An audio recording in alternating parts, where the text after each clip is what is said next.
야망이 큰 손님 느스니엘 호손. 9월의 어느 날 밤, 한 가족이 난로가에 둘러앉아 계곡에서 떠내려온 나무들, 마른 솔방울들, 그리고 절벽 아래로 무너져 내린 큰 나무들의 쪼개진 가지들을 난로에 잔뜩 얹고 불을 피우고 있었다. 굴뚝 위로는 불길이 윙윙 타오르면서 방안을 넉넉히 밝혀주고 있었다. 아버지와 어머니의 얼굴에는 차분한 즐거움이 담겨 있고 아이들은 즐겁게 웃고 있었으며 17살 난 큰딸의 얼굴이 행복 그 자체의 이미지라면 가장 따뜻한 곳에 자리 잡고 앉아 뜨개질을 하고 있는 나이든 할머니의 모습은 바로 늙은 행복의 이미지였다. 그들은 뉴 잉글랜드의 가장 황량한 곳에서 마음의 평화를 누리고 있는 것이다. 그들의 집은 화이트 힐즈 골짜기에 자리 잡고 있었는데 그곳은 1년 내내 특히 겨울철에는 무자비할 정도로 바람이 매섭게 불면서 사코 계곡 쪽으로 치닫기 전에 그들의 집을 다시 한번 혹독하게 휩쓸어가는 곳이었다. 그들이 사는 곳은 춥기도 했지만 또 위험하기도 했다. 왜냐하면 집 바로 위로는 산이 아주 가파르게 치솟아 있어서 이따금 바위들이 집 옆으로 굴러내려 한밤중에 그들을 놀라 깨게 하기도 하기 때문이다. 딸애가 막 어떤 재미있는 농담을 해서 모두들 즐겁게 웃고 있는데 그때 골짜기를 휩쓸어 오던 바람이 집 앞에 잠깐 멈춰서서 울음 같기도 하고 탄식 같기도 한 소리로 문을 흔들고는 계곡 아래로 빠져나갔다. 바람 소리는 여느 때와 다른 이상한 데는 없었지만 그 소리는 한순간 그들을 우울하게 만들었다. 그러나 그들이 다시 즐거운 기분으로 되돌아왔을 때 그들은 누군가 문의 빗장을 들어 올리는 것을 보았다. 황량한 바람 소리 때문에 나그네의 발걸음 소리가 들리진 않았지만 그 바람은 그가 다가오는 것을 알리고 그가 집을 들었을 때 울음 같은 소리를 내고 탄식하듯 문에서 빠져나간 것이었다. 그들은 이처럼 고독한 환경에서 살았지만 매일 세상 사람들과 이야기를 나눌 수가 있었다. 화이트 힐즈 골짜기의 낭만적인 산길은 한쪽으로 메인주와 다른 한쪽으로는 그린 산맥과 세인트 로렌스 해안 사이를 이으며 내부 교역의 혈류를 계속 활발히 유지시켜주는 대동맥 같은 통로였다. 그래서 그 집 앞에는 항상 성한 마차가 멈추었었고 지팡이 외에 아무 동행자도 없는 나그네는 산의 협곡을 통과하거나 계곡의 찻집에 이르기 전에 고독감에 완전히 압도되지 않기 위해서라도 이곳에 잠시 머물며 이야기를 나누곤 했다. 그리고 마차꾼들은 포틀랜드 시장에 가는 길에 이 집에서 하루를 묵으며 총각이라도 될 경우면 보통 잠자리에 드는 시간보다 1시간쯤 더 앉아 있다가 그 산골 처녀로부터 작별의 키스를 슬쩍 훔치기도 했다. 그러니까 이 집은 나그네가 식비와 숙박비만 지불하고 감매기만 할 수 없는 가정적인 따뜻한 친절까지 제공받는 아주 옛날식의 주막이었다. 그래서 바깥문과 안쪽 문 사이에서 발걸음 소리가 들렸을 때 할머니와 아이들까지 온 가족이 마치 그들의 친척이나 그들과 운명을 같이 할 사람을 맞으려는 듯이 자리에서 일어섰다. 문을 열고 들어서는 나그네는 한 젊은이였다. 처음 그의 얼굴은 해질녘에 혼자서 거칠고 황량한 길을 걸어온 사람의 우울하고 의기소침한 표정을 담고 있었으나 따뜻하게 맞아주는 그들의 환대에 금방 환하게 밝아졌다. 그는 앞치마로 의자를 닦는 할머니로부터 그에게 팔을 내뻗는 어린아이에 이르기까지 그들 모두의 환대를 맞이하기 위해서 그의 가슴이 뛰쳐 나오려는 것을 느꼈다. 한 번의 눈길과 미소를 주고받음으로써 그 나그네는 큰딸과 곧 순수하게 친한 사이가 될 수 있었다. 야, 이 불 정말 근사하네요. 더구나 주위에 이처럼 즐겁게들 둘러앉아 있으니 말이죠. 젊은이가 큰 소리로 말했다. 이 골짜기가 거대한 한 쌍의 풀무통 같아서 정말이지 완전히 마비가 됐거든요. 발레트에서부터 매서운 바람을 줄곧 얼굴 정면에 받으면서 왔죠. 그렇다면 버몬트 쪽으로 가시는 거요? 젊은이가 어깨에서 가벼운 등가방을 내리는 것을 거들어주며 이 집의 주인이 말했다. 네, 벌링톤으로 해서 훨씬 더 멀리 갑니다. 젊은이가 대답했다. 사실 오늘 밤 이상 크로포트까지 가려고 했지만 걸어가다 보면 이런 험한 길에서는 좀 지체되기도 하죠. 하지만 전혀 문제될 게 없습니다. 이 훈훈한 불과 여러분들의 즐거운 얼굴을 보니까 마치 여러분들이 저를 위해서 일부러 불을 피우고 제가 도착하기를 기다리신 것 같은 생각이 드는군요. 그러니 오늘 밤은 저도 여러분 틈에 이렇게 앉아서 마치 집에 온 것처럼 편한 마음이 되고 싶습니다.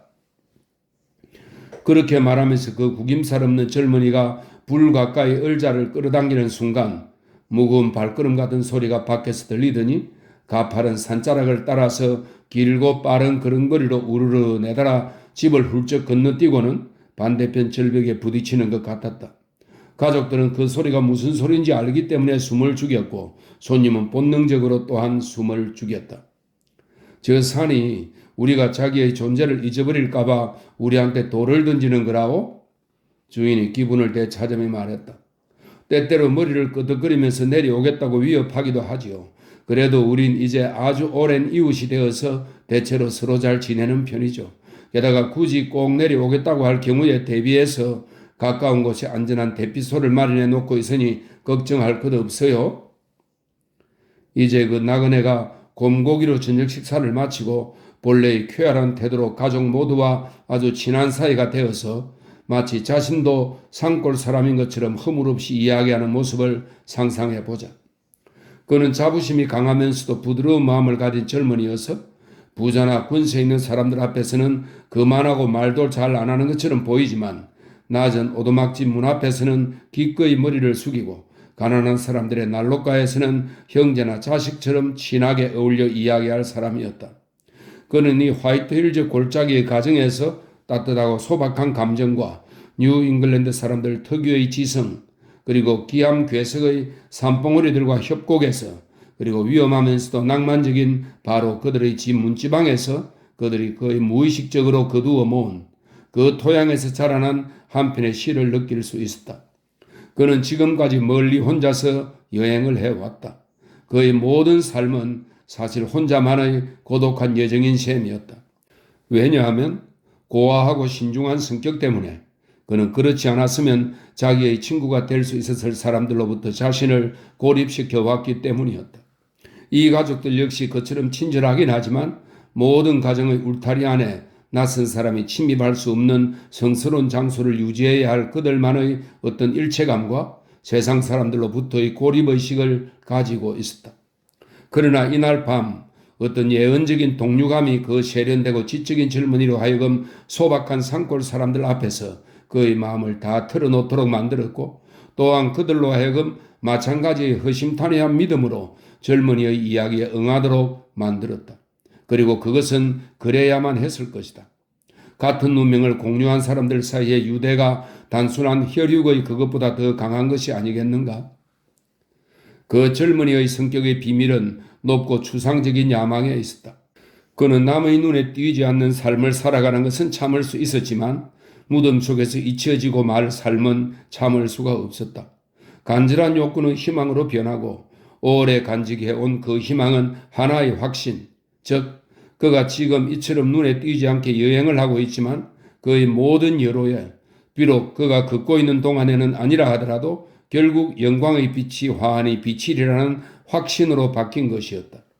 즉 후세 사람들이 과거의 어둠을 되돌아보게 될 때 그들은 하찮은 영광들이 사라져갈 때 더욱 빛나는 자신의 밝은 발자취를 추적해서 결국 한 재능 있는 인간이 아무도 그를 알아봐 주는 일 없이 요람에서 무덤까지 자신의 여로를 마치고 가슴을 밝혀주게 될 것이라고.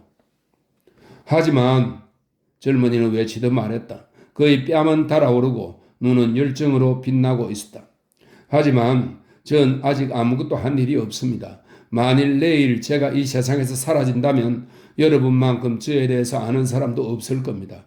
한 이름 모를 청년이 해질녘에 사코 계곡에서 나타나서 저녁에 여러분에게 그의 마음을 다 열어보이고 다음날 해 뜰 무렵 화이트힐즈 골짜기를 지나 사라져갔다는 정도죠.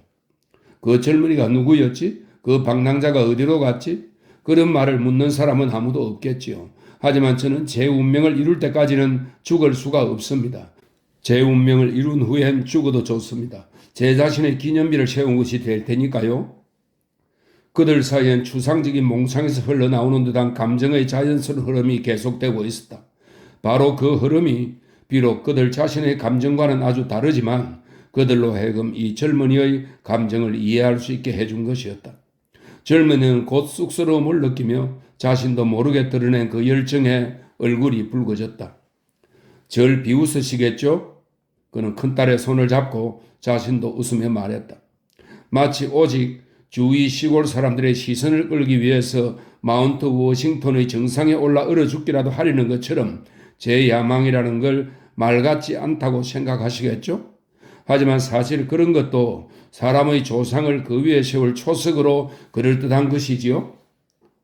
아무도 우리에 대해서 생각하지 않더라도 여기 이렇게 난로가에 앉아서 마음 편히 만족해하면 그게 더 좋은 거 아닌가요? 큰딸이 얼굴을 붉히면서 대답했다. 저 젊은이가 하는 이야기에 무언가 자연스러운 데가 있어. 그녀의 아버지가 잠시 생각에 잠겼다가 말했다. 만일 내 마음이 그런 방향으로 움직였다면 나도 아마 꼭 같은 느낌이었을 거야. 여보, 그거 이상하지? 저 젊은이의 말을 들으면서 내 머리도 도저히 실현이 불가능한 것들을 생각해 보게 되니 말이요. 실현 가능할 수도 있겠죠. 남자는 호라비가 되었을 때 무엇 할 것인가를 생각하지 않아요? 아내가 말했다. 아니, 그런 뜻이 아니요. 그는 친절하게 그러나 꾸짖음이 담긴 어조로 아내의 그런 생각을 일축하며 큰 소리로 말했다.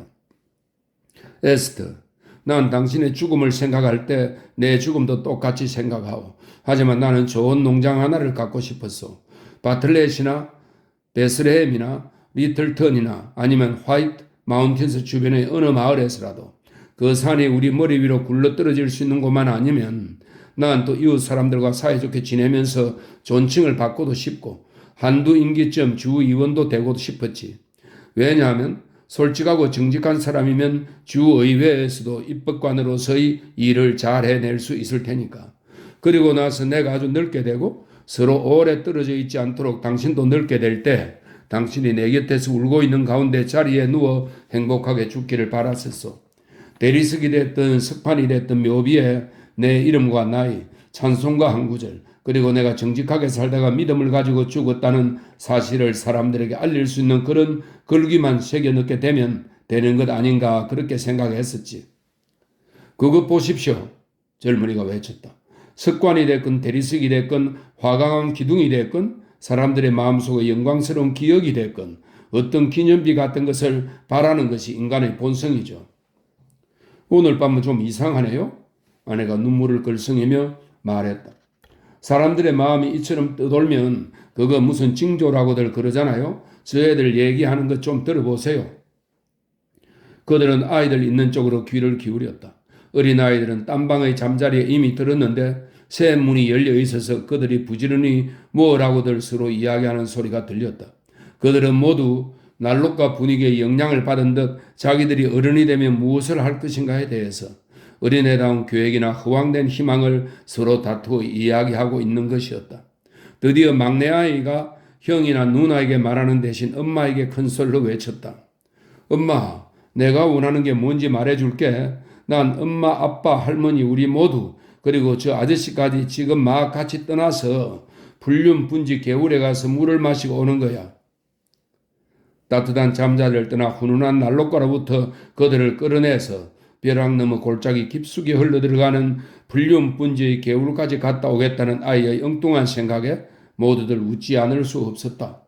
아이의 말이 끝나자마자 마차가 덜커덩거리며 오다가 문 앞에 잠깐 멈추는 소리가 들렸다. 마차 안에는 두세 사람이 타고 있는 듯 했는데 그들은 서툰 곡조로 노래를 합창하면서 마음을 달래고 있는 것 같았다. 합창 소리가 절벽 사이에서 끊겼다 이어졌다 하면서 메아리쳐 가는 동안 그들은 여행을 계속할 것인지 아니면 여기 하룻밤을 묵고 갈 것인지 망설이고 있는 듯 했다.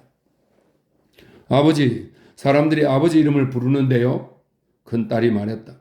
그러나 주인은 정말 자기 이름을 부르는 소리가 들렸는지 의심스럽기도 했고 사람들을 자기 집에 묵도록 권유함으로써 너무 이속을 밝히는 것처럼 보이고 싶지도 않아서 서두르지 않고 천천히 문께로 다가갔다. 그러자 채찍을 휘두르는 소리가 들리더니 그 사람들은 계속 노래를 부르고 웃고 떠들면서 골짜기를 향해 내려갔다. 그러나 그들의 노래와 웃음소리는 산속 깊숙한 곳에서 어물하게 메아리쳐 오는 것이었다. 그 봐 엄마, 아이가 다시 소리쳤다. 저 사람들이 불륜까지 우리를 태워다 줄 수 있었을 텐데. 그 밤나들이에 대한 아이의 집념에 그들은 다시 한번 웃었다. 그러나 딸의 마음 위로는 엷은 구름이 흘러가는 듯 싶었다. 그녀는 무거운 표정으로 불 속을 들여다보면서 그의 한숨처럼 길게 숨을 내쉬었다. 억제하려고 약간 노력은 했지만 자신도 모르게 그렇게 숨을 내쉬고 만 것이었다. 그래서 그녀는 놀라 얼굴이 붉어지면서 그들이 자신의 가슴 속을 들여다보기라도 한 것처럼 얼른 난로 주위를 돌아다 보았다. 젊은이가 무슨 생각을 하고 있었느냐고 그녀에게 물었다. 아무것도 아니에요. 그저 잠깐 외로움 같은 걸 느낀 거죠. 그녀는 미소를 내리깔며 대답했다. 저에게 말이죠. 사람들의 가슴 속에 무슨 생각이 들어있는지 느낄 줄 아는 재능이 있어요? 그는 반쯤 진지하게 말했다. 아가씨 비밀이 뭔지 알아맞혀 볼까요? 젊은 아가씨가 따뜻한 난로가에서 떨고 어머니 곁에서 외로움을 호소한다면 그게 뭘 뜻하는지 전 알고 있으니까요. 그 느낌을 말로 표현해 볼까요? 말로 표현될 수 있는 거라면 그건 이미 소녀의 느낌이 아니겠죠? 산의 요정 같은 그 아가씨는 웃으면서 그러나 그의 눈길을 피하면서 대답했다.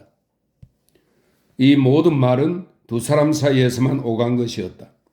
아마도 사랑의 싹이 그들의 가슴 속에서 솟아오르고 있었을 것이다.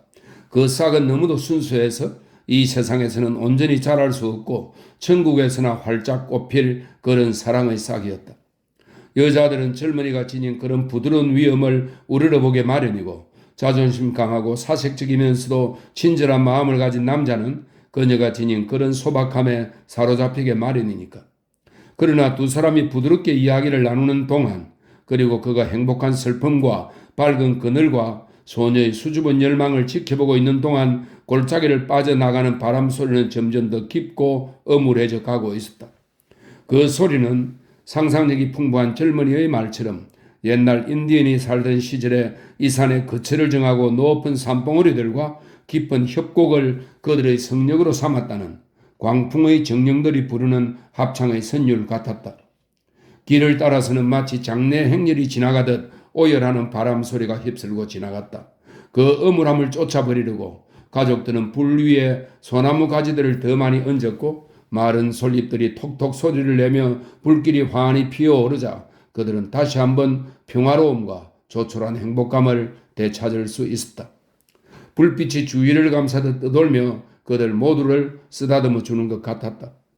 저쪽에서는 아이들이 잠자리에서 빠꼼히 내다보고 있었고 이쪽에는 건장한 체격의 아버지, 차분하고 신중한 모습의 어머니, 이마가 늙고 교양 있는 젊은이, 꽃봉오리처럼 피어나는 소녀, 그리고 가장 따뜻한 자리에서 여전히 뜨개질을 하고 있는 착한 할머니가 불가에 둘러앉아 있었다.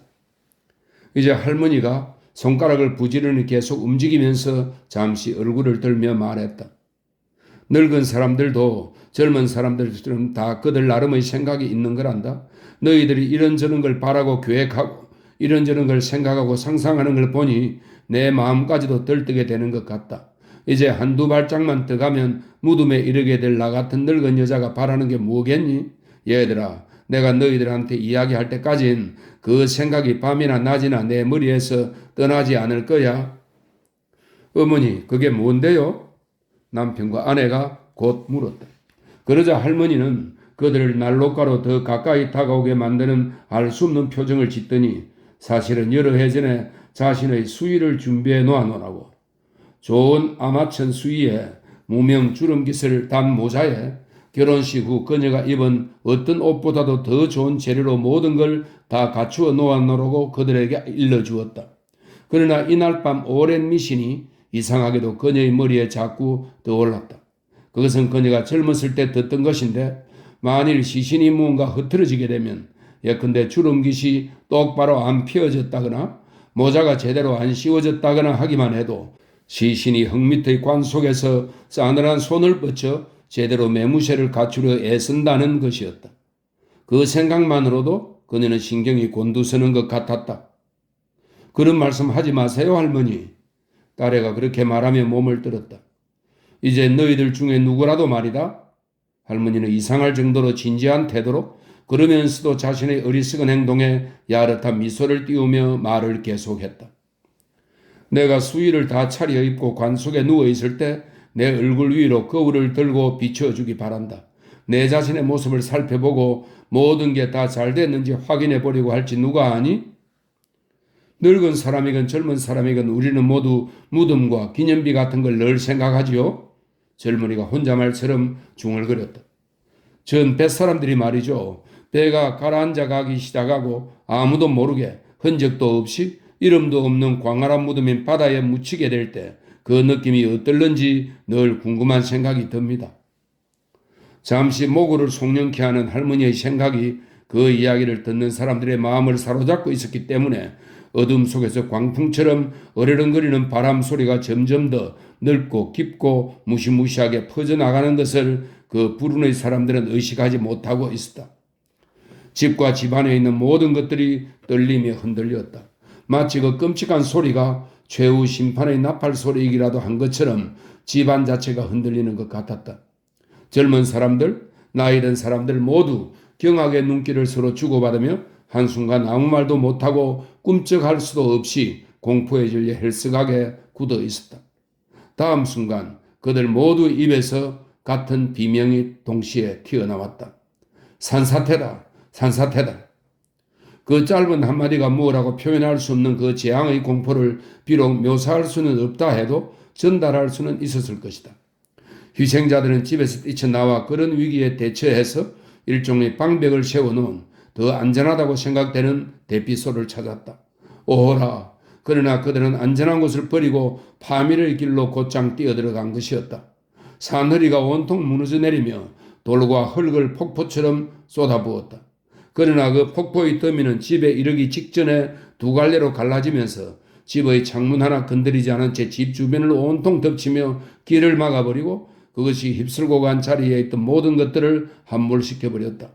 그 무시무시한 산사태의 천둥 소리가 그치고 그 소리가 산 골짜기로 메아리쳐 가기 오래전에 죽음의 고통은 이미 끝나고 희생자들은 이제 평온한 상태에 있었다. 그들의 시신은 영원히 발견되지 않았다. 다음날 아침 가는 연기가 집의 굴뚝에서 빠져나와 산허리께로 피어 올라가는 것이 보였다. 집안의 난로에서는 아직도 불씨가 남아 연기를 내며 타고 있었고 난로가로는 의자가 빙 둘러 있어서 마치 집안에 있던 사람들이 산사태의 참상을 살펴보려 잠깐 나갔다가 그들이 기적같이 화를 면한 것에 하나님께 감사드리며 곧 다시 돌아올 것처럼 보이는 것이었다. 가족 모두들 무언가 기념할 만한 기념물들을 각각 남겨서 그 가족을 아는 사람들은 그 기념물들을 보면서 각자를 위하여 눈물을 흘렸다. 그들의 이름을 들어보지 못한 사람이 어디 있는가? 그 이야기는 멀리 그리고 넓게 퍼져나가서 이제 이 산의 전설로 영원히 남게 될 것이다. 시인들도 그들의 운명을 노래해 오고 있다. 어떤 사람들은 그 끔찍한 날 밤 한 나그네가 그 집에 묵었다가 가족들과 함께 재앙을 당했다고 추정할 만한 정황 근거가 있다고 생각하기도 했다. 또 다른 사람들은 그런 추측을 뒷받침할 만한 충분한 근거가 없다고 말하기도 했다. 아, 슬프도다. 지상의 불멸을 꿈꾸던 고매한 정신의 젊은이여. 그의 이름과 존재는 영원히 알려지지 않았고 그가 살아온 길, 그가 살아가는 방식, 그의 계획들은 영원히 알아낼 수 없는 수수께끼로 그리고 그의 죽음, 그의 실종까지도 영원의 의문으로 남은 것이다. 그렇다면 죽음의 순간의 그 고통은 누구의 것이었을까?